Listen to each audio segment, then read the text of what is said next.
For 3,000 years, the name Troy has echoed through human history. It begins with a myth, a golden apple, a judgment of goddesses, and the most beautiful woman in the world, Helen. But strip away the poetry of Homer and you find something more grounded, yet equally terrified. This was not just a romance, it was a collision of civilizations. The Mycenaean Greeks from the west, hungry for wealth and control of the trade routes, looked across the Aegean to the rich city of Wilusa, known to us as Troy. Legend says 1,000 ships sailed for Troy. The horizon turned black with sails. Led by the ambitious King Agamemnon, the Greek forces landed on the beaches, confident of a quick victory. But Troy was not easily taken.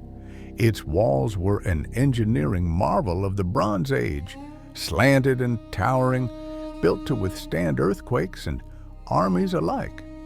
What was supposed to be a raid turned into a grind, a 10-year siege that would test the sanity of men and the patience of gods.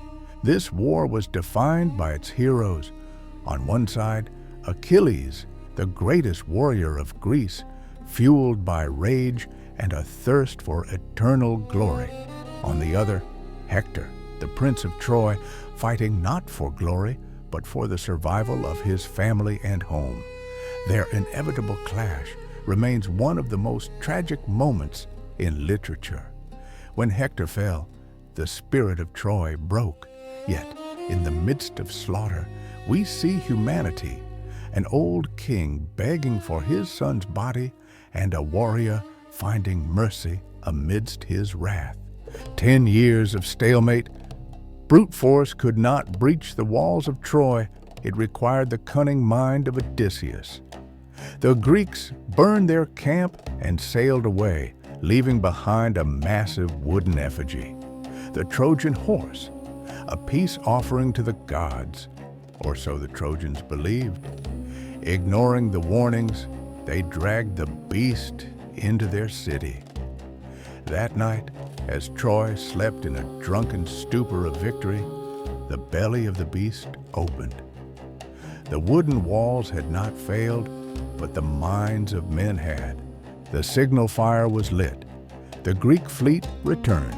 The slaughter that followed was absolute. The great city of Priam, which had stood for centuries, was consumed by flames in a single night. Palaces were looted, temples desecrated, and the population enslaved. The Iliad does not end with the fall of the city, but with a funeral. However, history tells us the end was fire and blood. The smoke of Troy rose so high it could be seen from miles away, marking the end of an era. For centuries, Troy was believed to be a fairy tale, until the 19th century, when Heinrich Schliemann dug into the hill of Hissarlik in modern-day Turkey. He found walls, he found gold, he found the scars of a great fire.